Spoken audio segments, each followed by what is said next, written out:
오늘은 고난에는 뜻이 있다, 이런 제목으로 말씀을 나누도록 하겠습니다. 좀 슬픈 얘기지만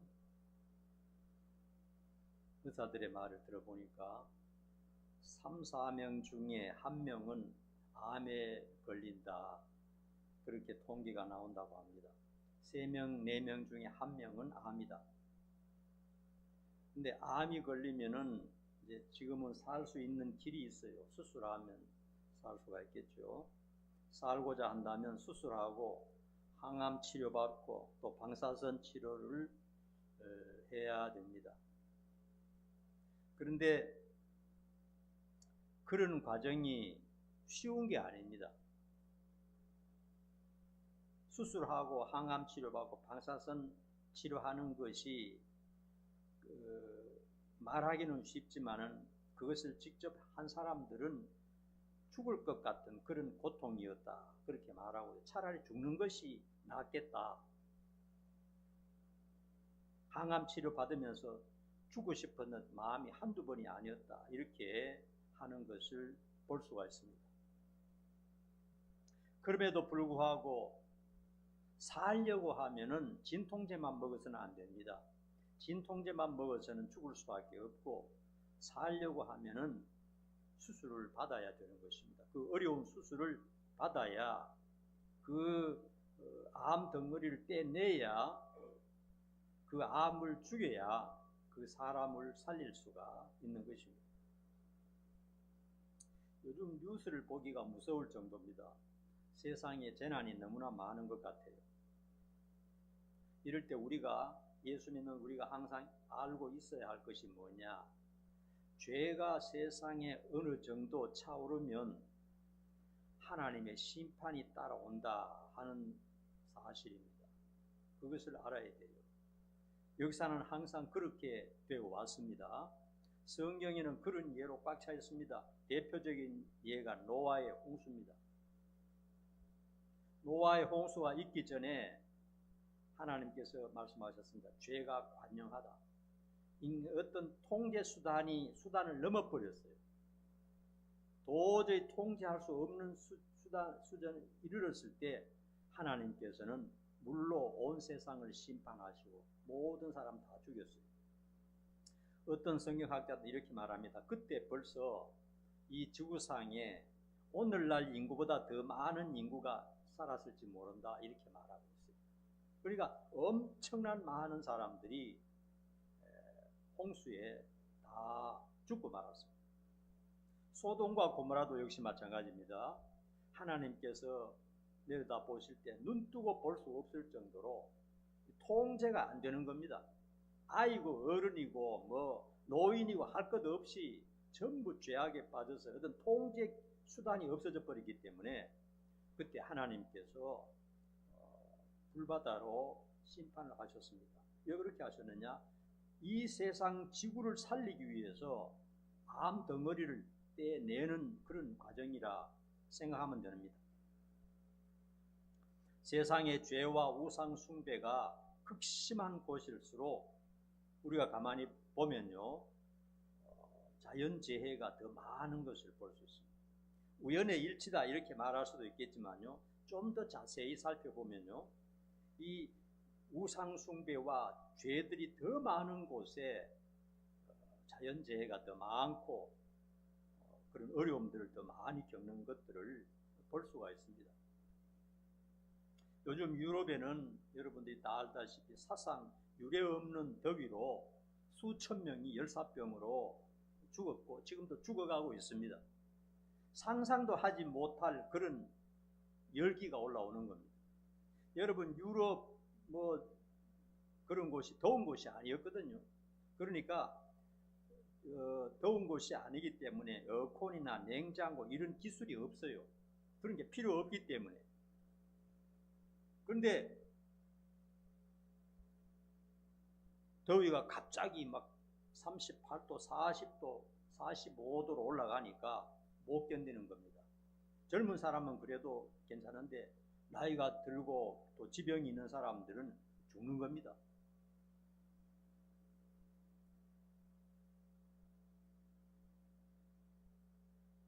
어떤 곳에는 홍수가 모든 것을 쓸어버리기도 하고요. 어떤 곳은 너무 비가 오지 않아서 마실 물도 없다는 것입니다. 지금까지 겪어보지 못했던 일들이 금년에 막 일어나고 있는 것입니다. 어떤 곳에는요, 엄청난 산불이 계속되고 있습니다. 불이 꺼지지가 않아요. 너무 덥기 때문에 유럽 쪽이나 또 미국 쪽에 불이 꺼지지 않고 있고, 또 남아메리카 저쪽에는 폭설로 도시가 마비가 되었다고 합니다. 우리나라도 40도를 넘나드는 무더위가 계속되고 있습니다. 몇십 년 전만 해도요, 어디가 더웠냐, 대구, 경상도 이쪽에만 굉장히 덥고, 이 서울 아니면 바닷가 쪽에는 그렇게 덥지 않았어요. 그런데 지금은 어느 곳이든지 상관이 없습니다.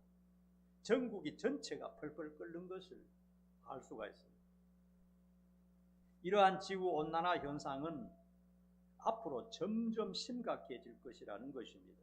여러분, 우리는 과학의 세계를, 지구의 과학을 잘 모르니까 별것 아닌 것처럼 생각하는데, 거기에 대해서 연구하는 사람들은 심각하다는 것을 계속 경고하고 있어요. 우리나라도 벌써 수많은 환자들이 생겨나고요, 열사병으로 죽은 사람이 수십 명이나 된다는 뉴스를 들었습니다. 제가 금년에 들어와서 참 이상 기후 이런 것을 느낀 것이 뭐냐면요, 날씨가 괜찮았는데 갑자기 캄캄해지면서 엄청난 이 바람이 부는 겁니다. 그리고 그 바람 소리가 얼마나 큰지 천둥이 둥둥둥둥둥 치는 것 같아요. 뭐가 밖에서 무슨 기회가 들리나 하고 문을 열어보면 바람이 엄청나게 부는 겁니다. 이건 돌풍이에요, 돌풍. 태풍보다 더 심한 그런 폭풍이 부는데, 제가 지금까지 살아오면서 보지 못했던 그런 자연현상을 금년에 제가 몇 번 겪었어요. 어제도 겪었어요. 갑자기 한 30분 동안 캄캄해지면서 바람 소리가 어마어마하게 기계 소리처럼 큰 소리를 들었습니다. 천둥 소리처럼. 그래서 이거 무슨 일이 일어나겠다 하는 그런 두려움이 오는 것을 느꼈어요. 아파트가 무너질 것이 아닌가, 아파트 일장이 깨지지 않을까, 그런 생각이 들 정도로 두려움을 느끼게 되었습니다. 그런데 이런 자연재해 현상은 앞으로 점점 더 심해질 거라 하는 것은 모든 과학자들이 하는 얘기입니다. 빙하는 너무 더워서 다 녹아버리고요, 해수면에 올라가면은 언제 어디에 어떤 재해가 일어날지 예측이 불가능하다는 것입니다. 자연재해뿐만이 아닙니다. 우리 각자에게도 걱정과 어려운 일들이 항상 닥칩니다. 말하지 않지만 여러분에게도 걱정, 어려움이 많을 줄 압니다. 각 개인적으로. 이럴 때 우리는 자연재해든지 내 개인적인 문제든지 어려움이 왔을 때는 항상 믿음 안에서 생각하는 그런 사람들이 되어야 됩니다. 여러 가지 고난과 재난들과 어려움들이 우연한 것이 아니고 하나님의 뜻이 있다 하는 것을 우리는 성경을 통해서 배워야 되는 것입니다. 하나님에게는 우연한 것이 하나도 없어요. 그래서 어떤 어려움을 당했을 때, 자연재해든지 국가 어려움이든지 우리 가정의 문제든지 어떤 어려움을 당했을 때, 이번 어려움에서 하나님의 뜻은 무엇인가, 하나님께서 나에게 하시고 싶은 말씀이 무엇인가, 그것을 생각하는 것이 매우 중요합니다. 그냥 살다 보니까 다 그런 거 아니야, 이렇게 하면 하나님께서 주시는 메시지를 놓쳐버리고 당하는 것입니다. 그래서 고난의 때에 두려워하지 말고 하나님과 더 가까워지는 기회로 삼아야 됩니다. 인생에게 닥친 고난의 문제를 해결할 수 있는 분은 하나님밖에 없어요. 아무런 대책이 없는 것입니다. 본문에 보면 하나님께서는 이스라엘 백성들에게 적과 꿀이 흐르는 가나안 복지를 약속하셨습니다. 그들을 사랑하셨기 때문에 그 땅을 그들의 후손에게 영원히 주시겠다고 약속하셨습니다. 그런데 곧바로 들어가지 못하고 40년이라는 혹독한 광야의 길을 걷게 하셨습니다. 광야의 길이라는 것은 무서운 곳입니다. 죽음이 도사리고 있는 곳입니다. 살 수 없는 그 뜨거운 열기가 내리쬐는 곳입니다. 그런 40년의 혹독한 광야 길을 하나님이 걷게 하셨습니다. 견디기 어려운 고난을 주신 이유는 오늘 성경을 보니까 복받을 만한 그릇을 준비하기 위해서 그랬다. 하나님이 그렇게 말씀하고 계세요. 우리들도 어떤 어려움을 당할 때, 광야와 같은 어려움을 당할 때, 풍랑을 당했을 때 하나님께서 내게 준비하신 복을 지금 준비하고 계시는구나. 그렇게 믿음을 가지고 대처하는 것이 지혜입니다. 첫 번째로는요, 낮추시기 위해서 그랬다는 겁니다. 우리 2절 한번 보십시다. 2절 한번 읽어봅니다. 시작. 내 하나님 여호와께서 이 40년 동안에 내게 이 광야 길을 걷게 하신 것을 기억하라. 이는 너를 낮추시며 너를 시험하사 내 마음이 어떠한지 그 명령을 지키는지 지키지 않는지 알려 하심이라. 이스라엘 백성들이 광야 40년 동안 고통당하는 이유를 따져 보니까, 하나님의 뜻을 알고 보니까 이유가 있었다는 겁니다. 첫 번째로는 낮추시기 위해서 그랬다는 겁니다. 하나님 앞에서 낮추는 훈련이 굉장히 중요하다는 사실입니다. 성경에 보면 그렇습니다.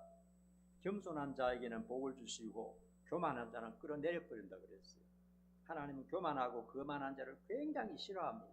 그러나 겸손한 자는 다 용납하시고 받아주시는 것입니다. 인간이 낮아지는 훈련을 받기 전에 부자가 되거나 권세를 잡으면요, 굉장히 거만하고 무례합니다. 자기가 최고라고 생각합니다. 다른 사람이 볼 때 별것도 아닌 것이 좀 권세를 잡고 좀 부자가 되면은 굉장히 거들먹거리는 것을 많이 보게 됩니다. 말단에서 일하던 자가 어느 날 갑자기 승진하게 되면 자기 아래에 있는 사람들을 아주 무례하게 대하는 것을 볼 수가 있습니다. 졸부들이요, 갑자기 돈이 많이 생기면은요, 가난한 사람들을 사람 취급도 하지 않는 그런 경우를 볼 수가 있어요. 그러나 수많은 고난과 연단을 거친 사람들은 그렇지 않습니다. 신앙 안에서 수많은 고난과 연단을 거친 사람들은 권력 잡았다고 거들먹거리지 않습니다. 부자 됐다고 그걸 가지고 자랑하지 않습니다. 아무 말도 하지 않습니다. 신앙 안에서, 하나님 안에서 단련받고 고통을 겪어본 사람들은 세상에 무엇 좀 가졌다고 큰소리치지 않고 겸손하다는 것을 알 수가 있습니다. 그 중에 대표적인 사람이 요셉입니다. 그는 17세부터 30세까지 죽을 고비를 너무나 많이 겪으면서 온갖 고통을 다 겪었습니다. 그런데 그는 30세에 애굽의 총리가 되었습니다. 바로 왕의 전권을 위임받아서 당시에 애굽이 전 세계를 지배했던 그런 강대국이었는데, 그 왕이 총리의 이 명철함을 보고 네가 이 나라를 전부 다 다스리라, 믿을만하다. 30밖에 안 되었는데, 아직도 결혼도 하지 않은 총각인데, 그리고 깜빵에 살다가 나왔는데 노예 출신인데 갑자기 애굽 정권을 휘두르는 실권자가 되었습니다. 오늘날로 말하면 날아가는 새도 떨어뜨릴 정도가 되고, 자기 마음만 먹으면 세상에서 가장 부유한 사람이 될 수도 있는 그런 위치가 되었습니다. 흉년을 잘 대비해서 수백만 국민을 살려내었기 때문에 국가에서도 영웅 중에 영웅이었습니다. 자기 목숨을 살려주었으니까요. 그리고 왕이 또 너무나 사랑해서 중매했습니다. 왕이 중매했는데 누구를 중매했느냐? 이집트 최고의 귀족 그룹인 제사장의 딸과 결혼하도록 왕이 주선을 했습니다. 그리고 멋진 총리궁에서 모든 사람의 존경을 받으면서 살게 되었습니다. 30세밖에 안 되었어요. 이 정도 되면 큰 소리 칠만 하고 거만할 만한 조건을 다 갖추었습니다. 그러나 여러분 성경에서 보는 것처럼 그는 처음부터 끝까지 하나님 면전에서 초심을 잃지 않았다는 것을 성경을 통해서 알 수가 있습니다.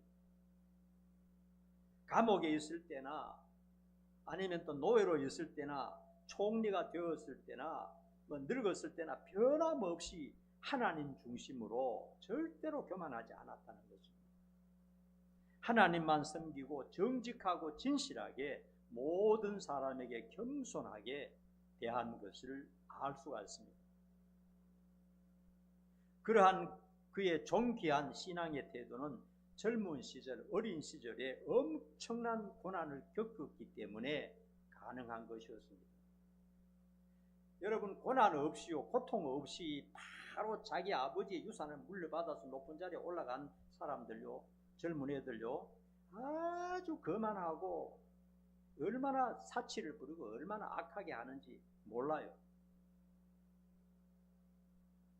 요셉은 죽음의 고비를 여러 번 넘겼기 때문에 모든 자기에게 좋은 것을 하나님의 은혜로, 무상으로 하나님이 주시는 은혜로 깨달았던 것입니다. 그렇기 때문에 하나님께서는 우리들을 겸손하게 낮추시기를 원하십니다. 저와 여러분에게 똑같습니다. 복을 주시기 전에 낮추지 않으면 이거 복 때문에 망하는 겁니다, 여러분. 굉장히 위험한 것입니다. 그래서 겸손하게 된 후에, 낮아진 후에 복을 주셔야 그것을 깨닫고 지킬 수가 있기 때문에 그런 것입니다. 그 다음에 두 번째로는 마음을 떠보시려고 그랬다 그랬죠. 우리가 2절 하반절에 나오는 말씀입니다. 마음을 떠보시려고. 여러분, 사람의 마음, 그 진심을 파악하는 것이 쉽지가 않습니다. 같이 살아도요, 자식과 부모 사이에도요, 친한 친구 사이에도요, 그 마음의 진심이 무엇인지 파악하는 것이 쉽지가 않아요. 회사에서도 아주 겸손하게 윗사람에게 고분고분 하는데 돌아서서는 입에 담지 못할 욕을 하고 헐던 일들이 많습니다. 가룟 유다는 예수님 사랑합니다 하면서 3년 동안 졸졸 따라다녔어요. 그러나 자기의 마음속에 어떤 계획이 물거품으로 돌아가자 즉시로 배반하고 말았습니다. 돈 한 200만 원이라도 받고 챙기고 빨리 예수님을 팔아야 되겠다. 이렇게 해서 예수님을 팔고 말았습니다. 어떤 사람은 오랫동안 신앙생활 잘 하다가도요, 교회 다니는 친구와 한번 다툰 후에는 신앙까지 접어버리는 사람들도 봤어요. 사람의 진리를 파악하는 것은 매우 어렵습니다. 영적인 상태를 파악하는 것은 더 어려워요. 겉으로 꾸미기 때문에 그의 진실한 신앙이 어떤 것인지 파악하는 것이 쉽지가 않아요. 하나님께서는 고난이라고 하는 간단한 테스트를 통해서 그의 영적인 진정성을 파악하시는 것입니다. 고난을 줘보면 안다 이거예요, 하나님께서. 어려움을 있는데도 불구하고 믿음을 잃지 않고 하나님과 더 가까워지고 더 기도하고 더 가까이 가려는 태도, 그것을 하나님께서는 원하시는 것입니다. 여러분, 사람이 좀 어렵고 덥고 화나고 뭔가 잘 안 되면요, 기도도 안 하고 성경도 가까이 하지 않고요, 자기 자신이 잘 알지 않습니까? 내가 이렇게 어려운데 그거 할 마음이 안 생긴다 이거예요. 그래서 하나님과 멀어져 버려요. 하나님이 그런 사람에게 복 주시면 안 되는 겁니다. 어려우면 어려울수록 더 기도해야 되는 겁니다. 힘들면 힘들수록 더 하나님을 찾아야 하는 것입니다. 눈물을 흘리면서라도 하나님을 불러야 하는 것입니다. 한번 따라합시다. 어려울수록 기도하자. 좋을 때는 더 많이 기도하자. 그렇습니다. 그런 식으로 살아야 되는 겁니다. 하나님의 자녀들이 사는 방법은 그것밖에 없어요. 사람은 겉을 보지만 하나님은 사람의 중심을 보신다고 하셨습니다. 그러므로 어떤 시련이 왔을 때 하나님을 깊이 생각하는 그런 사람이 되시기를 축원드립니다. 세 번째로는요, 한 번 더 읽어볼까요? 3절 한번 읽어봅니다. 시작. 너를 낮추시며 너를 줄이게 하시며 또 너도 알지 못하며 내 조상들도 알지 못하는 만나를 내게 먹이신 것은 사람이 떡으로만 사는 것이 아니요 여호와의 입에서 나오는 모든 말씀으로 사는 줄을 알게 하려 하십니다. 하나님의 말씀에 순종하는 여부를 하나님께서는 보시고 싶어 하십니다. 인간의 운명은요, 하나님께 순종하는가 불순종하는가에 따라서 결정이 됩니다. 하나님께서 진심으로 순종하는 태도를 가진 사람을 보실 때 영원한 복을 받게 하시고, 반대로 불순종하는 사람에게는 영원한 멸망밖에 없다는 것이 성경의 정석입니다. 우리나라의 장애인들이 얼마나 될까요? 굉장히 많습니다. 암으로 고통당하는 사람도 굉장히 많습니다. 중환자실에 있는 사람도 굉장히 많습니다. 몸이 병들어서 너무 고통당하는 사람 너무너무 많아요. 정신적인 질병을 앓는 사람도 많고. 그런 사람들이 참 너무 불쌍합니다. 그래서 저는 그런 사람들을 위해서 늘 기도합니다. 한 번도 하루도 빠지지 않고 기도하는데, 가끔 장애인들이나 또 너무 가난한 사람들이 이렇게 신앙생활을 잘하는 이런 어떤 간정들, 그런 모습들을 볼 수가 있어요. 그들이 참 그렇게 어렵고 그렇게 가난한, 어떤 가정에는 아이들 셋이가 다 장애인이에요. 부모님은 너무나 무능해요. 세상 사람들이 볼 때는 정말 불행한 가정 아닙니까? 그런데 그 속에 들어가서 그들이 사는 모습을 보았을 때 눈물이 날 정도로 서로 아끼고 서로 사랑하고 서로 위로하고, 그 어려운 중에서도 서로 웃으면서 불평하지 않고 사는 것을 보았을 때 제 마음이 이런 말을 합니다. 모든 사람이 부자일 필요는 없다. 부자가 있는 만큼 가난한 사람도 필요하다. 모든 사람이 건강할 필요는 없다. 건강한 사람이 있는 만큼 병든 사람도 필요하다. 모든 사람이 성할 필요는 없다. 장애인도 필요하다. 모든 사람이 잘생기고 모든 사람이 성공해야 될 필요는 없다. 실패자도 필요하다. 이렇게 제가 저에게 말을 하는 것을 볼 수 있어요. 왜냐하면 그들을 보고 멀쩡한 내가 너무너무 감동받고 눈물을 흘리기 때문에 그런 것입니다.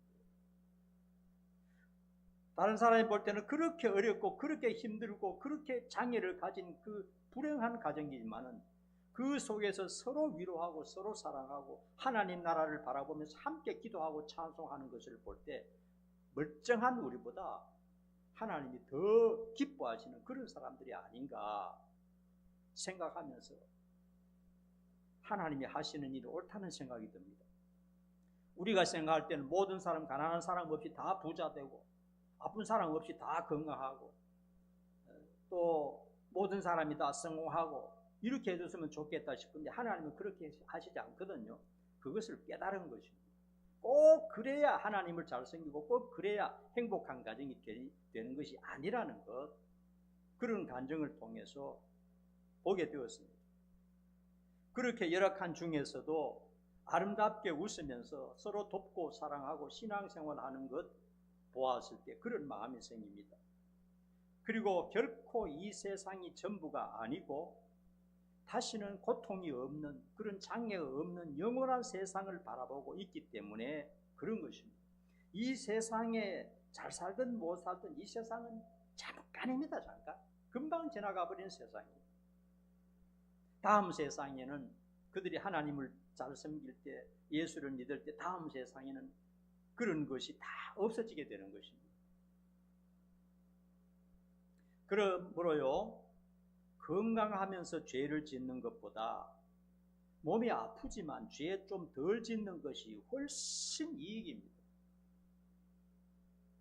가난하면서 정직하게 사는 것이 돈 가지고 방탕하게 사는 것보다도 훨씬 낫다는 것입니다. 여러분.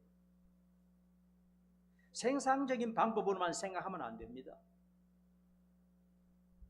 하나님의 위대한 종들은 하나님의 이런 테스트를 통과했고 그에 합격한 바 있는 사람들입니다. 노아, 아브라함, 요셉, 다니엘, 사무엘, 다윗, 바울, 그들의 일생을 한번 보십시오. 얼마나 많은 고통을 겪었으며 또 얼마나 많은 하나님께 영광을 돌렸는가 하는 것입니다. 마지막으로 진정한 복이 무엇입니까? 3절에 나온 대로 진정한 복이 무엇인가요? 사람이 떡으로만 사는 것이 아니라 하나님의 입으로 나오는 모든 말씀으로 산다는 것을 믿는 사람이 진짜 복 있는 사람입니다. 세상 사람들은 떡이 최고입니다. 다시 말하면 돈이 최고입니다. 돈만 된다면 못할 게 없어요. 돈만 많이 번다면 못할 희생이 없는 것입니다. 세상 관점은 그래요. 그런데 오늘 하나님의 말씀은 사람이 돈으로만 사는 게 아니다. 돈으로 사는 게 아니다. 돈도 필요하겠지만 그것보다 진짜 삶답게 진짜 중요한 것은 하나님의 입으로 나오는 말씀이라는 것입니다. 하나님께서 고난을 주시고 역경을 주시고 아프게 하시고 힘들게 하신 이유는 사람이 이 세상에 물질로만 사는 것이 아니라 하나님의 말씀으로 살 수 있다는 것을 깨닫게 해주시기 위해서 그렇다는 거예요. 자기의 실력이나 자기의 손이나 자기의 능력으로 사는 것이 아니라 하나님을 의지하여 살아남을 수 있다는 것을 믿는 사람이 복받은 사람입니다. 하나님을 진심으로 사랑하고 그의 말씀을 진심으로 믿는 사람은 두려워할 것이 없어요. 그래서 하루하루 주어진 현실에서 사명을 감당하고 최선을 다하면 결과적으로 반드시 축복을 받게 돼 있는 것입니다. 여러분에게 어떤 고난이 온다 해도 결코 좌절하거나 낙심하지 마시길 바랍니다. 하나님께서 복을 주시려고 나를 연단하고 계신다, 그렇게 믿어야 되는 것입니다. 성경은 그것을 말하고 있는 것입니다. 내가 고난이 왔고 내게 어려움이 왔고 내게 힘드는 일이 왔기 때문에 끝장난 게 아니에요. 하나님은 우연한 것이 없습니다. 나를 사랑하사 나에게 복을 주시기 위해서 광야길을 걷게 하시는 것입니다. 그래서 나를 낮추시고 겸손하게 하시고 진정으로 하나님을 사랑하게 만드시는 것입니다. 여러분, 비온 뒤에 날씨가 개지 않습니까? 그와 마찬가지로 어려움 뒤에는 반드시 좋은 일이 찾아온다 하는 것이 성경의 답입니다. 읽지 않았습니다만 16절에 보면요, 그렇게 여러 가지 고난을 하나님께서 주시는 이유는 마침내 복을 주시려고 그렇게 하셨다, 이렇게 말씀하고 계십니다. 기도하겠습니다.